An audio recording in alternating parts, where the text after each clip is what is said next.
ஆடி மாதமே அம்மனுக்கு உகந்த மாதம்னு சொல்கிறோம். ஆனால் அதை விட முக்கிய சிறப்பு வாய்ந்த நாள் வந்து ஜூலை 28 திங்கக்கிழமை வரப்போகுதுங்க. குழந்தைக்காக ஏங்கிட்டு இருக்கவங்க, நல்ல வரன் அமையணும்னு நினைக்கிறவங்க, நல்ல மாங்கல்ய பலம் இருக்கணும்னு நினைக்கிறவங்க, சகல சௌபாக்கியமும் நம்ம குடும்பத்துக்கு வந்து எப்பயும் நிறைஞ்சிருக்கணும்னு நினைக்கிறவங்க, அன்னைக்கு அம்மனுக்கு தங்களால் முடிஞ்ச வளையல மங்கள பொருட்களை வாங்கி கொண்டு போய் நம்ம பக்கத்தில், அதாவது நம்ம எல்லையில் இருக்கக்கூடிய மாரியம்மனுக்கு, எந்த அம்மன் இருந்தாலும் அவங்களுக்கு அந்த ஆடிப்பூரத்தன்னைக்கு வளகாப்பு நடத்தி அழகு பார்ப்பாங்க. நம்மளால் முடிஞ்சதை கொண்டு போய் நம்ம கொடுத்து அதில் சந்தோஷப்படலாம்.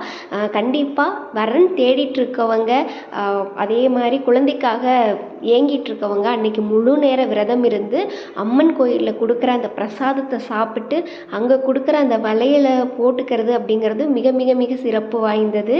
இந்த வருஷம் ஆடிப்பூரத்தில் வைக்கிற கோரிக்கை அடுத்த வருஷத்துக்குள்ளே நிறைவேறும் அப்படிங்கிறது நம்பிக்கைங்க. இது சத்தியம் வாய்ந்த நம்பிக்கை.